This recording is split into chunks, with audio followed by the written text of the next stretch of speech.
शहर छोटा था लेकिन रात बहुत शांत और भारी लगती थी। हर गली में बस स्ट्रीट लाइट की हल्की रोशनी और हवा की सरसराहट सुनाई देती थी।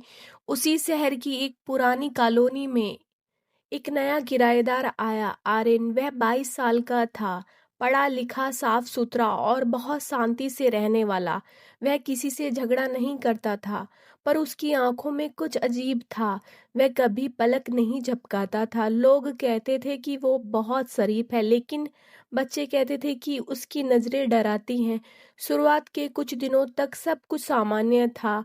आर्यन सुबह 8 बजे निकलता, शाम को ठीक 7 बजे लौटता, लेकिन धीरे धीरे उसके घर से अजीब आवाजें आने लगी। रात को कोई धीमी फुसफुसाहट सुनाई देती, जैसे कोई किसी से पूछ रहा हो, डर कैसे लगता है। पहले लोगों को लगा कि टीवी चल रहा होगा, लेकिन आवाजें देर रात तक आती रहती। उसके पड़ोस में माया नाम की लड़की रहती थी, जो एक जर्नलिस्ट थी। माया को लोगों की हरकतें और रहस्यमयी बातें जल्दी पकड़ में आ जाती थी। उसने कई बार खिड़की से देखा कि आर्यन कमरे में अकेला बैठा रहता है, लेकिन उसकी नजरें हमेशा किसी चीज पर टिकी रहती थी। एक रात माया नींद में थी, वह तभी उसे वहीं आवाज सुनाई दी। उसने धीरे से खिड़की खोली और देखा, आर्यन अपने कमरे में आईने के सामने खड़ा था, बिना हिले डुले और धीरे धीरे खुद से बात कर रहा था। तभी उसने सिर घुमाया और सीधा माया को देखा। उसकी आंखें पूरी तरह खुली हुई थी और वो पलक नहीं झपका रहा था। माया का दिल जोर से धड़कने लगा। उसने जल्दी से पर्दा गिरा दिया और बिस्तर में दुबक गई। अगली सुबह जब उसने दरवाजा खोला तो नीचे एक लिफाफा रखा हुआ था। उस पर कुछ भी नहीं लिखा था, बस अंदर एक लाइन थी, लोग तब सच बोलते हैं जब उन्हें डर लगता है। माया को लगा कि किसी ने मजाक किया है, पर उस दिन शाम को सामने वाले घर में रहने वाला बुजुर्ग आदमी मर्द मिला। उसके चेहरे पर एक अजीब मुस्कान थी और आंखें पूरी तरह खुली हुई थी, जैसे मरते वक्त वो किसी को देख रहा था। पुलिस आई, पूछताछ हुई, पर कुछ पता नहीं चला। रात को माया ने खिड़की से देखा, आर्यन अपने कमरे की बत्ती बंद कर रहा था और दीवार पर कुछ लिख रहा था। बाहर अंधेरा था, पर उसकी परछाई साफ दिखाई दे रही थी। अगली रात माया हिम्मत करके उसके घर के पास गई। अंदर से धीमी फुसफुसाहट आ रही थी। उसने खिड़की से झांका तो देखा कि दीवारों पर बहुत सारी तस्वीरें चिपकी थी। हर तस्वीर किसी आदमी या औरत की थी और सबकी आंखों पर काली स्याही लगी हुई थी। टेबल पर नोट्स पड़े थे, फेयर टेस्ट, सब्जेक्ट 4, सब्जेक्ट 5। माया डर गई। उसने मोबाइल से फोटो खींचनी शुरू की। तभी पीछे से एक बहुत धीमी आवाज आई, क्या तुम डर रही हो? उसका शरीर जम गया। पीछे खड़ा था, बिना आवाज किए, बिना पलक झपकाए वो उसे देख रहा था, जैसे किसी नए खिलौने को देखता है।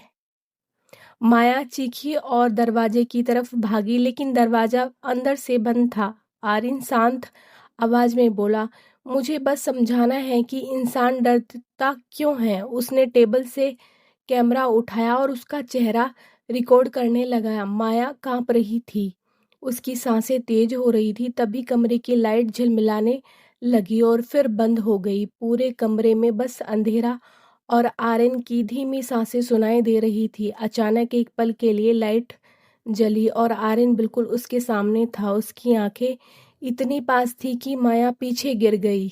वो किसी तरह पास रखा लैंप उठाकर उसके चेहरे पर दे मारती है। आर्यन जोर से गिरा और चिल्लाया। माया ने खिड़की तोड़ी और बाहर भागी। वो सड़क पर गिरती गिरती निकली और सीधे पुलिस स्टेशन पहुंची। अगले दिन पुलिस आर्यन के घर पहुंची, लेकिन अंदर कुछ नहीं था। दीवारें खाली थी, तस्वीरें हटी हुई, टेबल साफ, जैसे किसी ने सब कुछ मिटा दिया हो।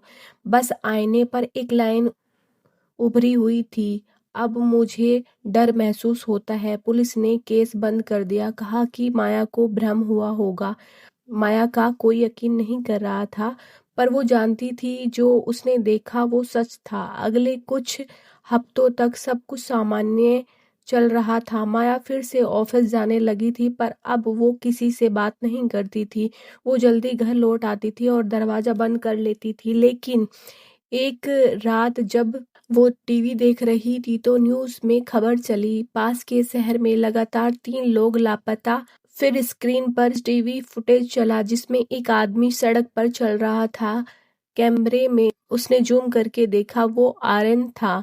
वही ठंडा चेहरा, वही खुली आंखें, और अब भी वो पलक नहीं झपका रहा था। माया की सांसें रुक गई। उसने टीवी के पास जाकर देखा, स्क्रीन में आर्यन धीरे धीरे सिर घुमाकर कैमरे की तरफ देखता है और मुस्कुराता है। अगले ही पल टीवी की स्क्रीन काली हो गई, कैमरे में सन्नाटा। तभी पीछे से किसी ने बहुत धीमी फुसफुसाहट, अब तुम्हारी बारी। उसका शरीर जम गया। उसने बहुत धीरे सिर घुमाया और देखा, आर्यन वहीं था, उसके पीछे बहुत पास, और उसकी आंखें सीधी उसकी ओर देख रही थी। वो पलक नहीं झपका रहा था। माया चीखने की कोशिश करती है लेकिन आवाज नहीं निकलती। कैमरा धीरे धीरे उसके चेहरे पर जूम करता है। आर्यन मुस्कुराता है और उसकी आंखें चमकती हैं। अचानक पूरा फ्रेम ब्लैक हो जाता है और एक आखिरी आवाज आती है, टिक टिक।